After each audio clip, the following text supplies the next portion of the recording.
रूस ने आखिरी फैसला कर लिया है, परमाणु युद्ध जरूरी है। बेलारूस में पुतिन का परमाणु बम तैयार है और रूस को जवाब देने के लिए पेरिस में यूक्रेन ने परमाणु लड़ाई की तैयारी शुरू कर दी है। С праздником вас! С днем Великой Победы! Ура!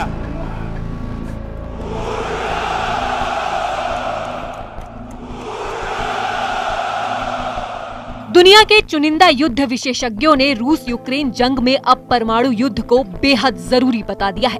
इस वक्त बेलारूस में राष्ट्रपति पुतिन का होना साबित करता है कि रूस यूक्रेन पर बेलारूस की तरफ से भी बड़े हमले की तैयारी कर रहा है। दूसरी तस्वीर में अमेरिका के नए नवनिर्वाचित राष्ट्रपति डोनाल्ड ट्रंप से मिलने यूक्रेन के राष्ट्रपति जेलेंस्की फ्रांस की राजधानी पहुंच गए।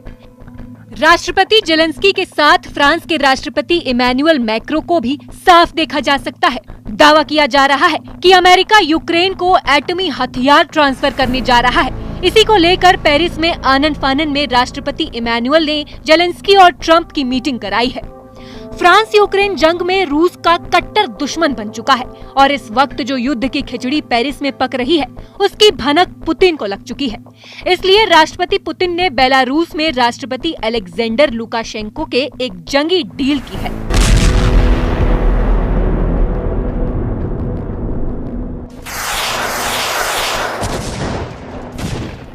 जिसमें अब रूस बेलारूस में मौजूद अपने एटमी हथियारों को एक्टिव करने और अपनी नई हाइपरसोनिक मिसाइल ओरोशनिक को बेलारूस में तैनात करने जा रहे हैं। हम आपको यही दिखाने जा रहे हैं कि रूस, उत्तर कोरिया, बेलारूस और ईरान मिलकर कैसे ऐसी परमाणु जंग की तरफ बढ़ रहे हैं जो America, Ukraine, Britain, France, Germany और यूक्रेन की तबाही की बड़ी वजह बन सकते हैं। रूसी और पश्चिमी मीडिया के मुताबिक पुतिन की बेहद गुप्त मीटिंग में इस बात के संकेत दिए गए हैं कि रूस यूक्रेन जंग को बातचीत से खत्म नहीं किया जा सकता है। इसका आखिरी रास्ता है एटमी जंग। रूसी सेना वाकई में पिछले 33 महीनों से लाखों सैनिक जंग में खो चुकी है। यूक्रेनी रक्षा मंत्रालय के दावों के मुताबिक 1020 दिनों की जंग में रूस के 7,51,000 से ज्यादा सैनिक मारे जा चुके हैं। अगर यूक्रेन के ये दावे सही है तो ऐसे हालात में रूस के सामने एक ही विकल्प बचता है, हर हाल में परमाणु जंग। रूस के विदेश मंत्री सर्गेई लावरोव ने तो डंके की चोट पर कह दिया कि अगर परमाणु युद्ध होता है तो इसके लिए अमेरिका और नाटो देश सीधे तौर पर जिम्मेदार होंगे। रूस के विदेश मंत्री सर्गेई लावरोव कई बार यूक्रेन, अमेरिका, फ्रांस, जर्मनी और ब्रिटेन को परमाणु चेतावनी दे चुके हैं। इस धमकी का असर ब्रिटेन पर साफ दिखने लगा है। ब्रिटेन के रक्षा मंत्री एलिस्टेयर कान से सनसनीखेज दावा करते हुए न सिर्फ ब्रिटेन बल्कि नाटो की भी पोल खोलकर रख दी है। इस वक्त पूरे रूस में भारी भरकम ट्रेलर पर लंबी दूरी की परमाणु मिसाइलों के जखीरे खुफिया अड्डों पर पहुंचाए जा रहे हैं। लगभग 1500 फुल एक्टिव परमाणु मिसाइलें और एटम बम हमले करने के लिए तैयार हो चुकी हैं। यूक्रेन, नाटो और पश्चिमी देशों की खुफिया एजेंसियां इस वक्त पुतिन के परमाणु तेवरों से कांपने लगी हैं। खबरों में दावा किया गया है कि 72 साल से पुतिन पिछले 48 घंटे में अपने टॉप कमांडरों और मंत्रियों के साथ मॉस्को से लेकर सेंट पीटर्सबर्ग तक लगातार परमाणु मीटिंग कर रहे हैं।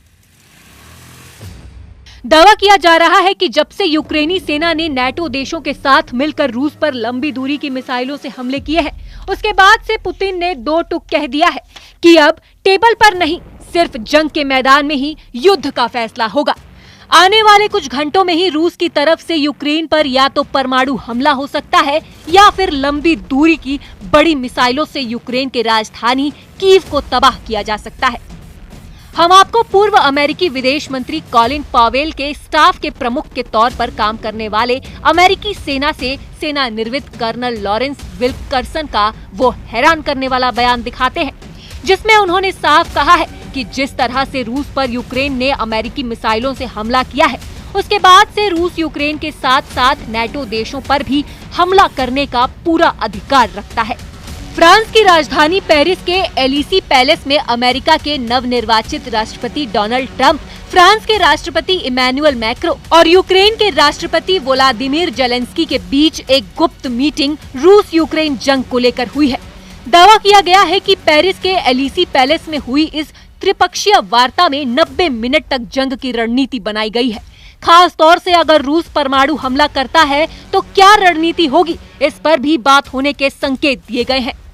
जेलेंस्की ने ट्रंप से अलग से 35 मिनट तक मुलाकात की है। शायद ट्रंप ने जेलेंस्की को एटमी हथियार ट्रांसफर करने पर चर्चा की है। पेरिस में इस परमाणु मीटिंग को लेकर रूस बुरी तरह से भड़क गया है। रूस और उत्तर कोरिया दोबारा से क्या जंगी प्लान तैयार कर रहे हैं और क्यों रूस के रक्षा मंत्री आंद्रेई बेलोसोव अचानक उत्तर कोरिया में किम के साथ उनकी परमाणु और लंबी दूरी की मिसाइलें देखने गए, इसे भी समझ लीजिए। 29 नवंबर 2024 दिन शुक्रवार, रूस के रक्षा मंत्री आंद्रेई बेलोसोव ने उत्तर कोरिया की राजधानी प्योंगयांग में supreme leader Kim Jong Un से मुलाकात की।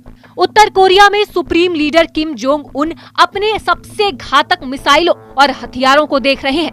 बेहद बड़े और विशालकाय सैन्य ठिकाने पर किम एक एक परमाणु मिसाइल, टैंक, तोप और एयर डिफेंस सिस्टम को बारीकी से देख रहे हैं। ये वही हथियार है जो उस वक्त रूस भेजे जा रहे हैं। जरा देखिए किम के बम, मिसाइल और तोपखाने से पुतिन कैसे यूक्रेन जंग जीत रहे हैं। कुछ रिपोर्टों में दावा किया गया है कि उत्तर कोरिया के सुप्रीम लीडर ने राष्ट्रपति पुतिन से साफ कह दिया है कि वो रूस का साथ मरते दम तक देंगे। दावा किया जा रहा है कि उत्तर कोरिया अपनी आधी से ज्यादा मिसाइलें रूस को दे दी है, जिसमें छोटी और मध्यम दूरी की मिसाइलें सबसे ज्यादा है।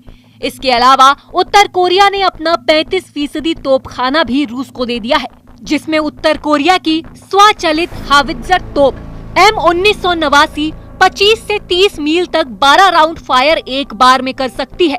खबरें तो ये भी आ रही हैं कि पुतिन ने किम से उसकी सबसे लंबी दूरी की परमाणु क्षमता वाली मिसाइलें हवासोंग 18 और हवासोंग 19 भी मांग ली है, जो जंग में गेम चेंज साबित हो सकती हैं। उत्तर कोरिया की लंबी दूरी की बैलिस्टिक मिसाइलें हवासोंग 19 7000 किलोमीटर तक मार करने की क्षमता रखती है। इसके अलावा रूस की तरफ से 12,000 उत्तर कोरियाई सैनिक यूक्रेन पर हमला कर रहे हैं। दावा ये किया जा रहा है कि जनवरी 2025 तक 15,000 और उत्तर कोरियाई सैनिक रूस पहुंच सकते हैं। अब ऐसे हालात में साफ है कि पुतिन यूक्रेन जंग को लेकर नेटो देशों पर परमाणु हमला कर सकते हैं।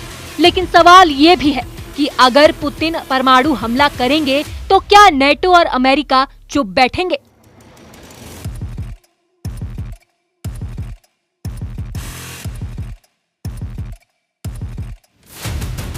Bureau report, news 18।